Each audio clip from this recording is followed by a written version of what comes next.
আসসালামু আলাইকুম ভাই আপুরা। আজ আমি নিয়ে আসলাম আবার গরুর গোস। গরুর গোসটা একটু আমাদের বেশি প্রিয়, মানে আমার হাজব্যান্ড একটু খাইতে বেশি ভালোবাসে। আমরা প্রতি বন্ধের দিনই চেষ্টা করি একটু গরুর মাংসটা রান্নার।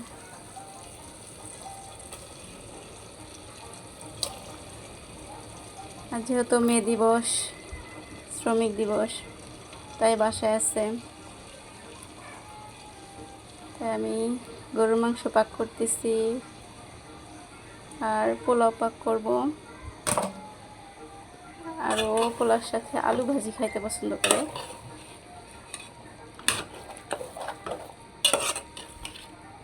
আমি আপনাদেরকে কুকারে আজকে পোলাও পাক করে দেখাবো।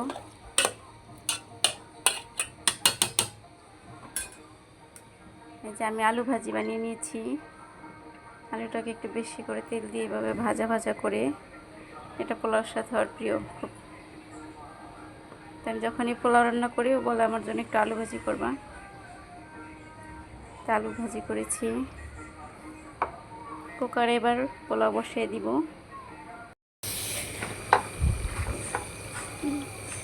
ভাইয়াপুরা, আমি আপনাদেরকে দেখাবো আজকে কুকারে সুন্দর করে ঝরঝরে পোলাও পাক। যে আমি মশলাটা আর তেলটা দিয়েছি, তো গরম হয়ে আসছে। পেঁয়াজ কুচি দিয়ে দিলাম। আর পেঁয়াজ ভাজাটা হালকা লাল লাল হয়ে আসছে। এখন আমি এই চালটাকে পানি ঝরে রেখেছিলাম, এই চালটা দিয়ে দিব।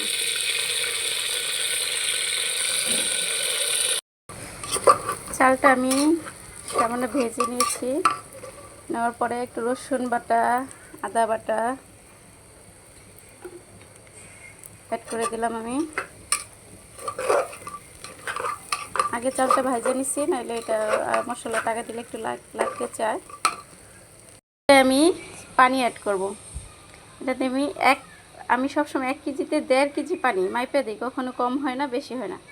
আর কুকারে অন্য পাতিলে পাক করলে আপনার একটু বেশি দেওয়া যায়, হ্যাঁ টাই না যায়, কিন্তু কুকারে একবারে পর্যাপ্ত পরিমাণ পানি দিতে হবে, নাহলে নরম হয়ে যাবে পোলাওটা।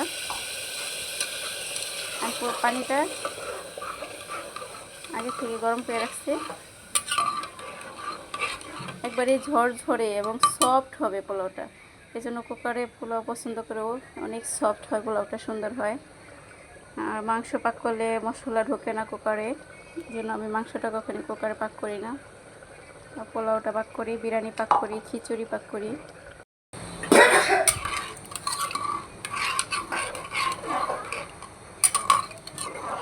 আমি যেই মগটা দিয়ে 2 পট চাল নিয়েছিলাম, সেই মগটা দিয়েই 3 পট পানি দিয়েছি, মানে একটাতে 1.5 হচ্ছে তাহলে। এখন আমার এটা একবারেই সুন্দর হবে। এখন আমি ঝরঝরে পোলার জন্য দিব একটু লেবুর রস দিই সবসময়, একবারে ঝরঝরে হবে। একটু গোলাপ জল, সামান্য গোলাপ জল দিই একটু ঘ্রাণের জন্য। আর দিয়ে দিব ঘি। যেহেতু কুকারে বসাইতেছি, তাই আমি সব কিছু একবারে দিয়ে দিব। আর কয়েকটা কাঁচামরিচ, সব কিছু অ্যাড করে দিলাম। এখন আমার প্রথমত একটা শীষ দিবে সুন্দরভাবে জাল বাড়িয়ে দিয়ে, পরে একবারে দমে রাখার মতো কমিয়ে দিব।